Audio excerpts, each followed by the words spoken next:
Hey everybody, it is Kevin and Jay of Base Legend here, and today we're talking Assassin's Creed Shadows. We recently were sent over as a little gift from Ubisoft the anime trailers for Assassin's Creed Shadows, and personally, I'm really excited about it.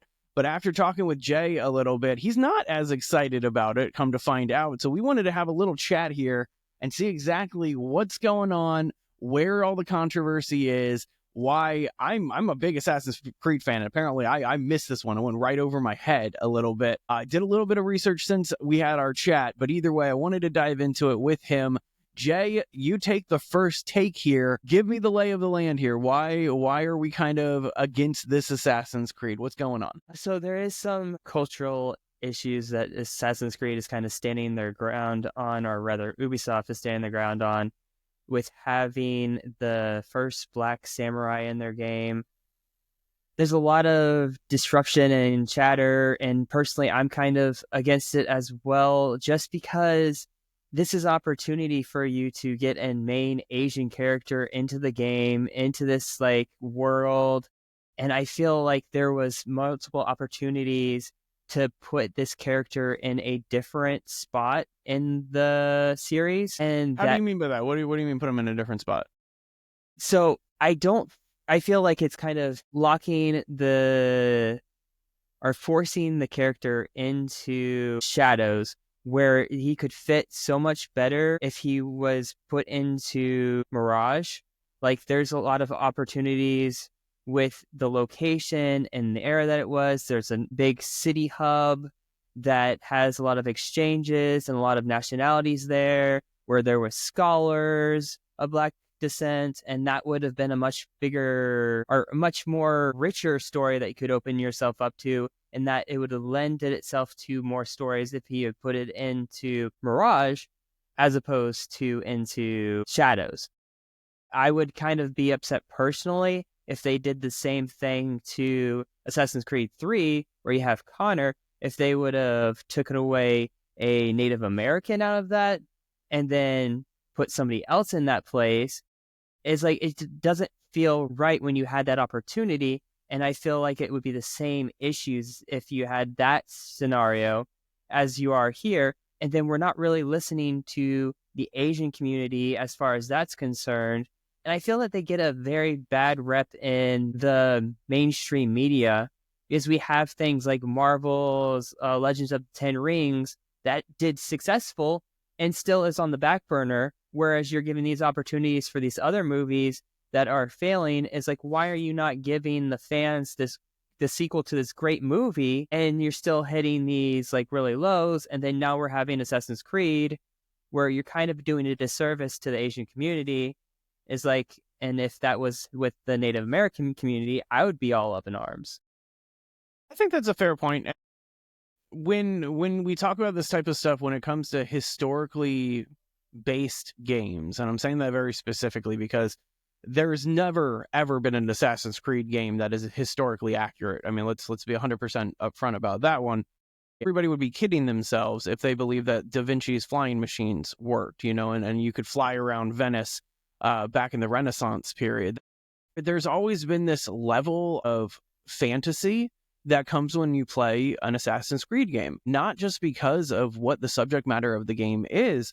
I mean, you're dealing with finding all these pieces of Eden from this alien celestial race. It's like, what? That stuff, it's all fantasy. And that's how I've always viewed a lot of these games. So I understand your argument. I definitely understand your argument. And I'd probably be a little upset about Assassin's Creed 3 and a replacement of Connor being the Native American, the indigenous character that he was. I think the reason why I'm less up in arms about Shadows is because of the two character approach. And I think that one's going to be a little bit interesting. But for those of you who have played Syndicate, you had two protagonists in that game. You had the brother and the sister, right? I love playing both of those characters. They each had their own personality. They had their own driven elements in the storyline that drove them personally. They were connected to the former game, the one that took place in France. They were the kids of that character. And so everything kind of played together very, very well when you had these two characters. Now, there were some limitations, like you would get the cloak and it would only work on the female character. You could never use the special armor that you spend the entire game hunting on the male. And so I understand those types of limitations. But when you look at Assassin's Creed Shadows, you got two protagonists again. You got your ninja and you got your samurai. I'm going to probably butcher her name, but Naoi, I think is how you pronounce the ninja character. She's Asian. She's Japanese in descent, you know? And so there is that titular character, that protagonist, that is hopefully speaking to the Asian community. Obviously, female protagonists do get a bad rep in these types of communities too. I don't really give a damn about who the protagonist is as long as they give a compelling delivery and performance inside of the games that I'm playing, male, female, different ethnicities. It doesn't necessarily matter. Now, I understand what you're saying here about the historical side of things, but I think what a lot of people need to realize here is Yasuki was a real person. And this game takes place in the end of the feudal era, the end of the Sengoku period in Japan. Yasuki was a real person. He came to Japan on an Italian merchant ship from Africa, and he is notably the first black samurai. And so I do understand why you have this argument. It's very similar to the arguments around that Tom Cruise movie about you remember Last Samurai? And everybody's just like, how could you get a white guy to play The Last Samurai? And then people were like, oh wait, The Last Samurai, it's Tom Cruise is telling the story. He's the narrator about The Last Samurai. And I forget the main character's name, but that's who The Last Samurai is the Asian gentleman in there. And you know how Ubisoft always likes to throw us curveballs and things like that. I mean, Black Flag, you spent like 10% of the game playing as the antagonist. You know, you were playing as a Templar for the beginning of that one. So I don't know. I have a feeling that that with Yasuki, I think that people are all up in arms for a story that they may just not have ever been taught in school. Yasuki, again, was a real person. He was the first black samurai. The year that this game is based in is the year that he first appears in Japanese text. And it's kind of weird for everybody to be like, I'd want to play the more historically accurate ones where you're doing ridiculous things like assassinating the Pope, but meanwhile you're up in arms about having to play a black character. And I do understand that we're dabbling with some elements of race. We're dabbling with some things that we do try to avoid on this channel, like politics and that type of thing. But if it is seeping into the games we're playing, I definitely understand where we're going. So Jay, with that being said, I know that that's not the only controversy around Assassin's Creed Shadows. If you got something to respond back to about Yasuki and his origins and all of that stuff, please say that first. But I'm ready to hear that second controversy. The only thing that I would say in regards to Yasuki and just kind of hearing it today is I get the merit behind that. Is that okay that you can have this type of story? I still feel like it does a disservice to the community, especially with how limited the Asian media is in these type of games. And one of my personal interest in like Japan and all of its rich history is in the unification of Japan. And so that period is something that has so many rich stories and has had so many animes and manga and all this other content that they could pull from, that they could really build a great story behind it in that period. Whereas it still would have been so much more of a richer experience if they had put what they're trying to do here in Mirage. Like, Mirage had so many opportunities to have this built up, to be able to do this naturally, to where there would not be any offense to it, where it would just fit. And I'm questioning, why is it that it doesn't, why didn't they go that route with this? Because I think, and I'm not trying to cut you off here, but I think you're going to get exactly what you want for in this game. You're saying that you're interested in the part of Japan where Japan became less of a feudal nation and was unified under one emperor, correct? Do you know Yasuki's nickname? I do not. The Great Unifier. He's the one who did that. He's notably the one in Japanese history who worked his way from the rank of being a slave, he was picked up in Africa, and then the Portuguese enslaved him. Then he came to Japan, became a weapons bearer, and then worked his way up from being a slave all the way up to being the person who unified Japan. Like, I understand what you're saying, but I truly believe that you're going to get exactly what you're looking for. And this is a part of Japanese history that's not taught in Western culture. Like, the whole thing about Yasuki. I'll be honest with you. I know very little about this subject. I have seen like 6 articles, and I remember there's like an anime called The Black Samurai that's about Yasuki. And it's literally, it's this story. But I understand the concept of the racial washing of a lot of roles. I've seen what Disney's dealing with Snow White and stuff like that. And I understand how like the Little Mermaid got affected too, even though that they shifted that whole location from being in like Europe down to the Caribbean, it still didn't necessarily work. And so I get what you're saying, but I also understand the other part of what you're saying.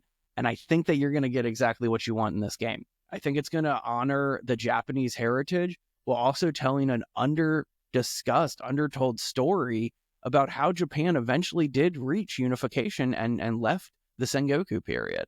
But anyway, just my 2 cents on that one. I just wanted to throw that back at you because you did bring up the unification of Japan there. But anyway, what's the second controversy? Because I'll be honest with you, I know about one that you didn't bring up in our pre-show meeting here that I want to bring to the table. So what's the second controversy you got? Second controversy would be the leaving of the creative director. His name's Jean Gaston. He kind of left the Ubisoft, and so he was actually somebody that I really admired from it. He was the guy behind the Assassin's Creed Origins and Black Flag, and those are 2 of my like all-star Assassin's Creed games that I love so much. God, and I love then Black Flag. In addition to him is somebody that had left earlier was Ashraf Ismail, I believe is his name, not sure, but he was also a creative director for Black Flag and Origin, and he's gone for different reasons. And those 2 were kind of big components. They're the ones that created like the discovery world inside of Origins, where you could kind of explore it in a more of an educational setting. And they really did some unique things with the game that allowed people to like have trust in the game when they go into Origins, because Origins was a huge jump from what Assassin's Creed used to be. And so they went from the stealth to more of an RPG mechanic. And so having these 2 guys that were backing this project is like you had trust in them because they did Black Flag. And so they're like, everybody loves Black Flag, so we can trust that Origin's going to be taken care of. And then with these guys stepping out of the picture, you had these 2 all-stars. Is my trust in Ubisoft and some of the directions that they're going in, it's leaving me to kind of, do I want to give them a try anymore? Because Ashraf was one that got kicked out of Valhalla. And I feel that Valhalla suffered from that. Gene was one of the guys that pushed towards delaying Origin so that it was a better story and was more worked out. And we know that Ubisoft likes to push things to get them out the door and having issues. So I think that's something, that's a statement you could say for every AAA studio that's out there. I mean, we've worked in the business. We've seen some of the dev turnaround schedules that they're under. And there's been times when I can say this because I'm not going to give anybody's name, and he doesn't work at the studio anymore. But back in the day, I had a buddy who used to work at EA Maitland down in Orlando. I mean, he was working on some of the sports titles, and he would constantly be complaining about how he worked on FIFA, and he would constantly be complaining about how the old code was just garbage, and they would be constantly having all these issues with bugs and all this other stuff.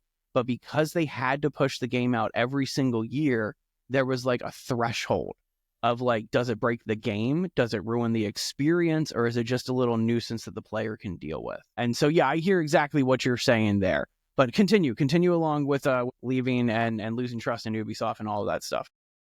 Well, just like you had said, is that we have this it's pretty consistent in regards to these publishers and developers that are trying to push these boundaries. You need somebody in those roles like Gene that's going to say, no, we need to wait. And he had the position in order to make sure that game is going to be of quality when it comes out.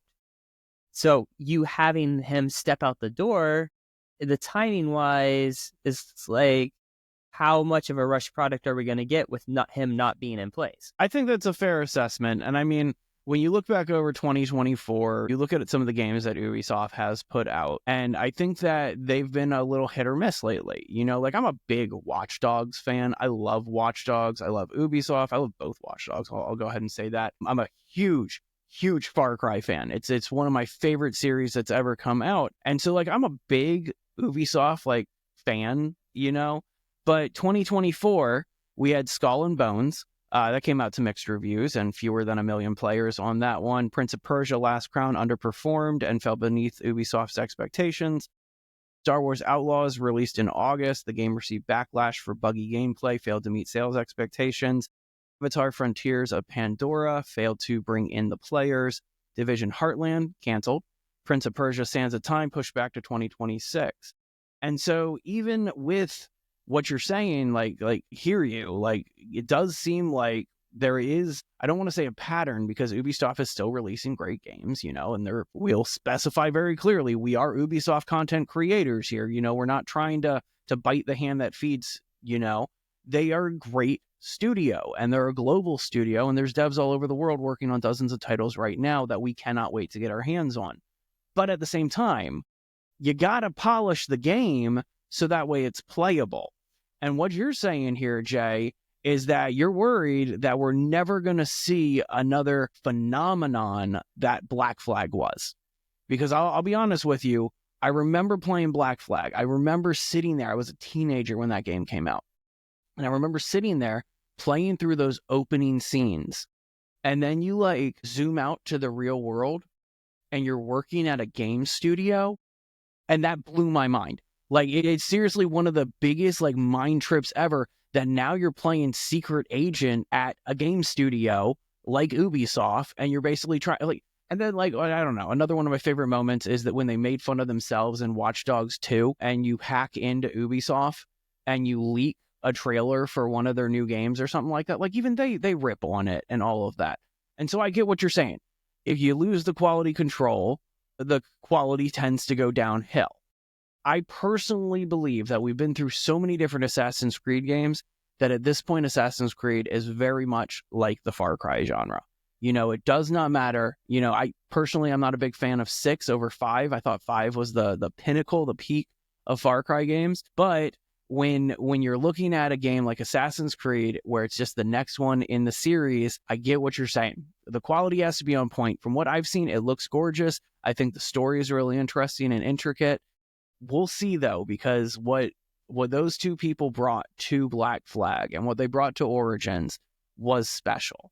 They made those two games very, very unique. And an Assassin's Creed game needs to have that level of uniqueness to work.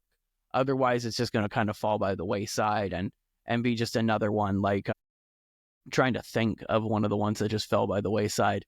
But to be honest with you, I can't even remember their titles at this point. But you get kind of what I'm saying here, Jay. You ready for the third controversy? Okay, what's the third controversy?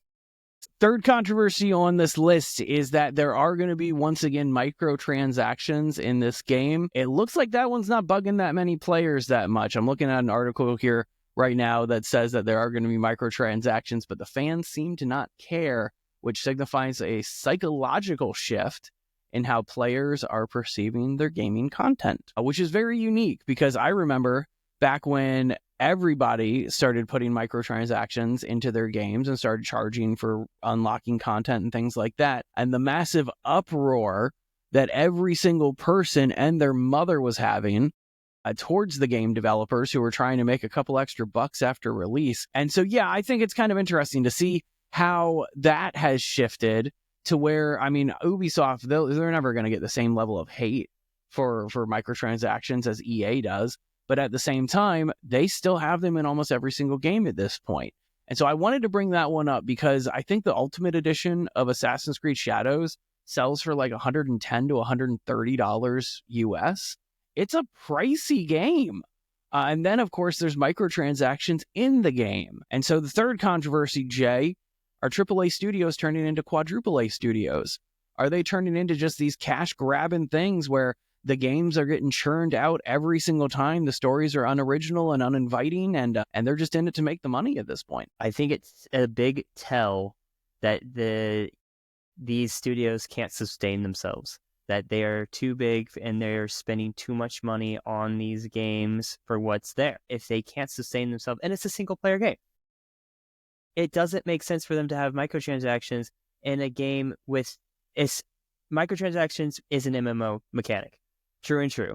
Is that's something that is, and it fits that model. You have a free game and you have the microtransactions that help with server costs to extend that. If they're dipping into this and they say that this is how they have to sustain themselves, is you don't see this type of thing with Lariat Studios, with Divinity, or with, what was the recent, and with Baldur's Gate. It's like they've done an exceptional game and it's brought in the money for what they're doing. And then I feel like they maintain a reasonable studio that sets the expectations and succeeds them. It doesn't fit in these games, these single player games, and the fact that they include them is very disheartening to me because it doesn't add anything to the game.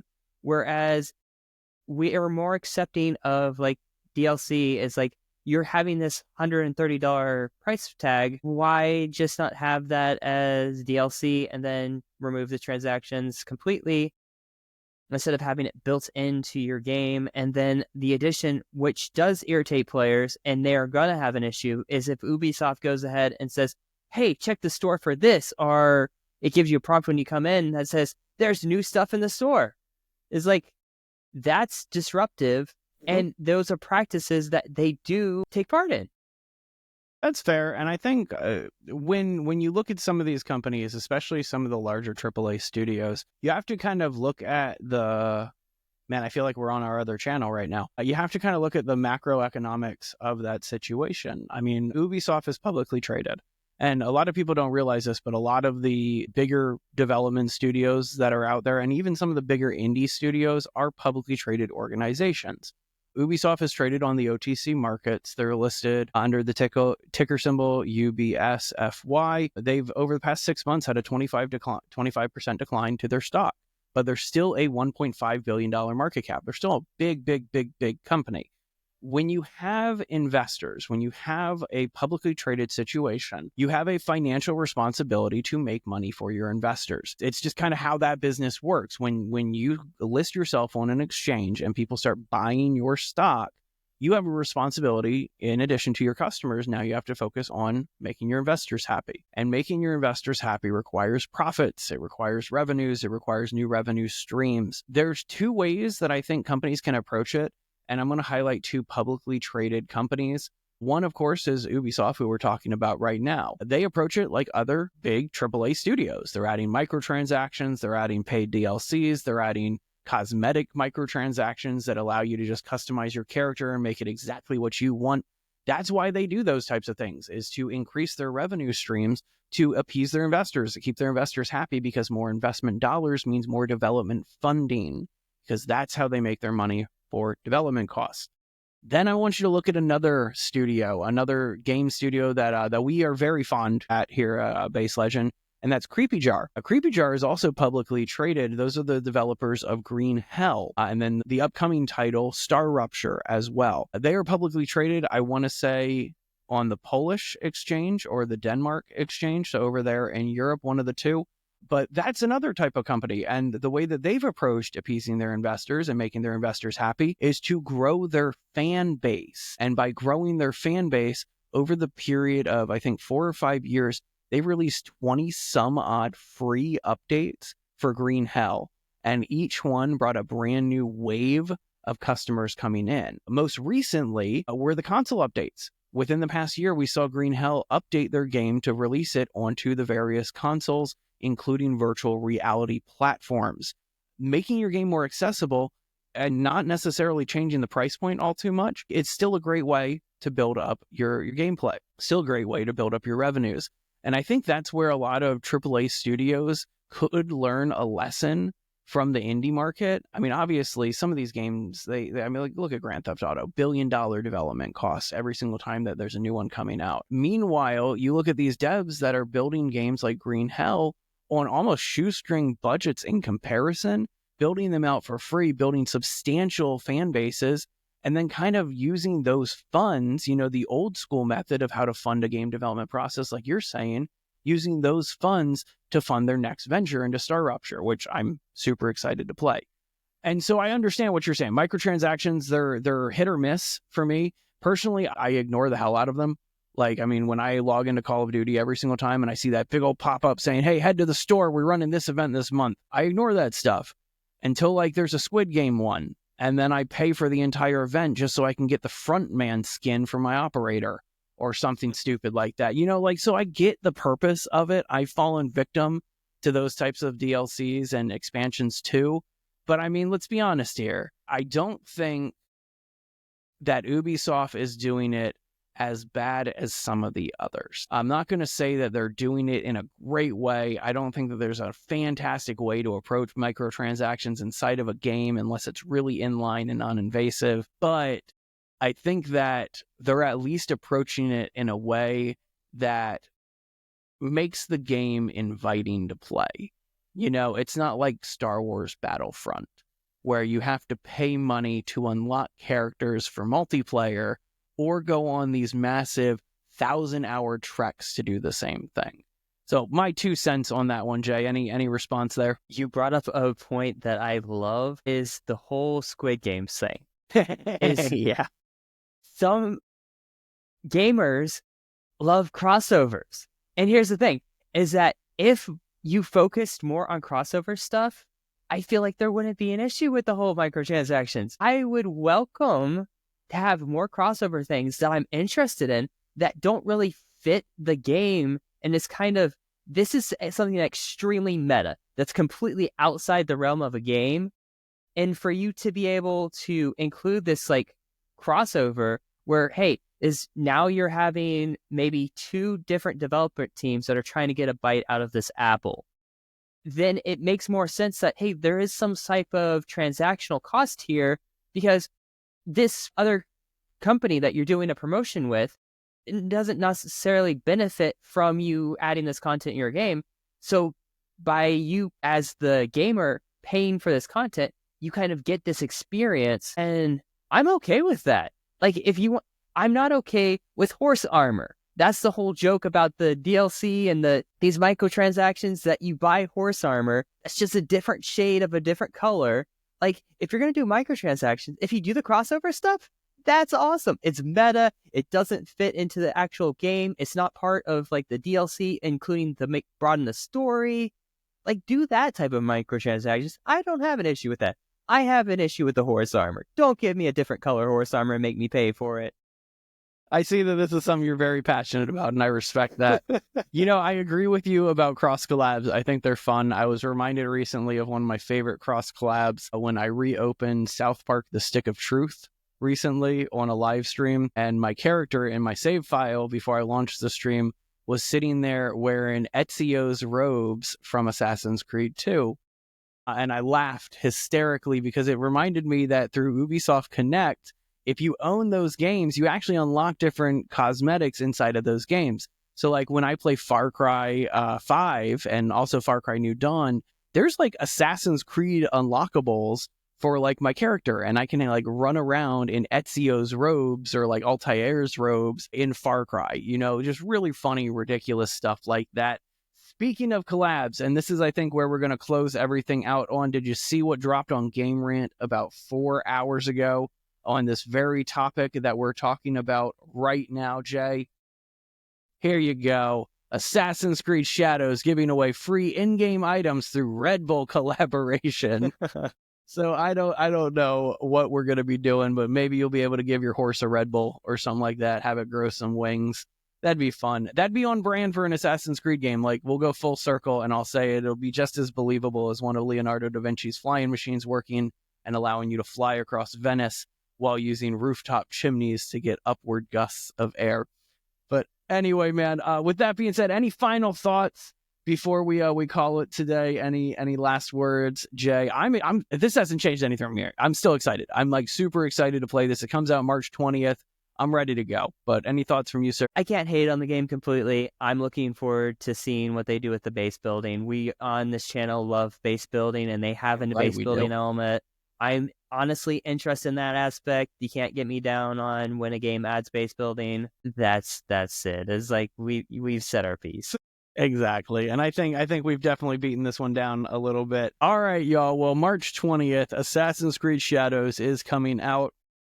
Don't get a leaked copy of the game. Don't support piracy. You know, a lot of people, hundreds of people work on these games at these AAA studios. It's worth going out and supporting the games that you play, so don't pirate it, even though there's a leaked copy floating around. Anyway, that's just my 2 cents. If you want to talk more about that, hit me up in the comments.